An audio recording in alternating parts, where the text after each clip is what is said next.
Here's 4 things I bet you don't know about your 2026 RAV4 plug-in. We know the obvious, it's a RAV4 plug-in, right? And the SE offers the best range in the class of 54 miles on a full charge. But did you know that you can use your plug-in option for months without refilling up with gas? Eventually it will ask you, or prompt you rather, to fill up with gas, but that's months down the road. And when gas prices are high, this is a great option. And if you're just using your hybrid option, it's going to offer 41. But if you look a little bit closer, on a full charge and a full tank of gas, the driving range is 660 miles, which is pretty impressive. Here's your second thing I bet you didn't know. This is a fully loaded model, but you can get a power back gate without getting a power moonroof, or a power moonroof without getting a power back gate. The one thing you have to have, the caveat, is you have to have a weather package. If you look closer here, your convenience package only includes the power back gate, which is $400. Like I said, you have to have the weather package here, which includes your heated steering wheel, your de-icer, and your rain sensing wipers. And then your standalone moonroof is $850. In previous years, you had to get a convenience package, which was a moonroof and a power back gate. Those are packages that you could not separate. But this year in 2026, you can get a moonroof as a standalone option, or you can get a power back gate as a standalone option. So that's the first time in the history of the RAV4 that that's ever happened. So that makes the SE one of the most popular models in the RAV4 lineup for 2026. So here's the third thing about the SE RAV4 that I bet you didn't know about. And this covers all your RAV4 models. All your RAV4 models with the new Arene software has a voice prompt that allows you to actually prompt the system to actually get all the information that you would like. So if your vehicle has heated seats or heated steering wheel, you can actually use your voice to activate those. It's a little hot outside, but if I wanted to activate the heated seats, I can just use my voice. Hey Toyota, turn on heated seats.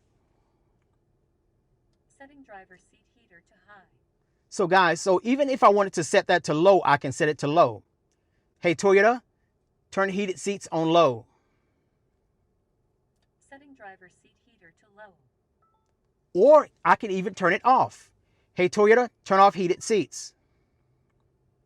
Turning off driver seat heater. So there you go guys. So there's several prompts that you can use to control your climate control, whether or not it's heated seats, the climate itself, or either the heated steering wheel. So if it's hot outside like it is in the Southeast, I can say, hey Toyota, turn on AC. Turning on AC.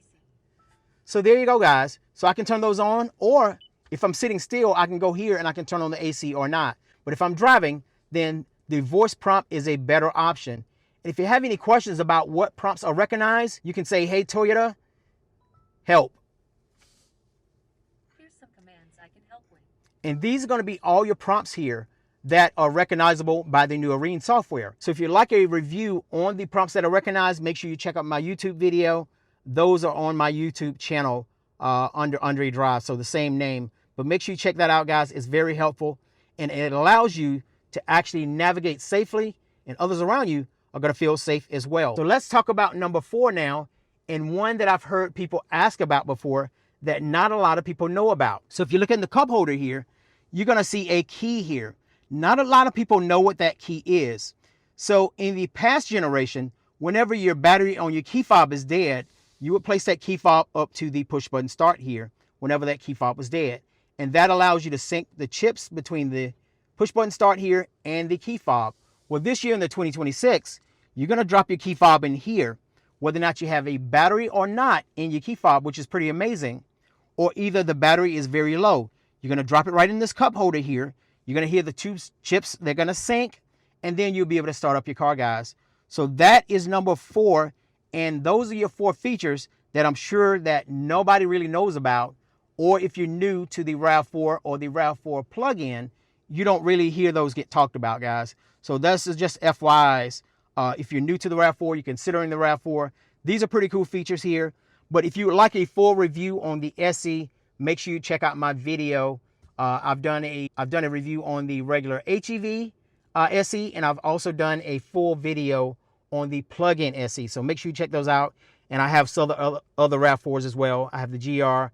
I have the Woodland, XSE, Limited. So I have all the models. Make sure you check those out. Hopefully you found those helpful. So those are 4 things that I know you don't know about your RAV4, and they don't get talked about a lot, guys. But those are 4 things. Some only apply to the plug-in models. Some apply to all RAV4s. But guys, I hope you found the tips helpful. Find those helpful. Make sure you pass those along to friends and family. And as always, if you have any questions, make sure you drop those in the comments. You can find me right here on YouTube, TikTok, Instagram, and Threads, right here on Andre Drives. Take care, guys. We'll see you next time.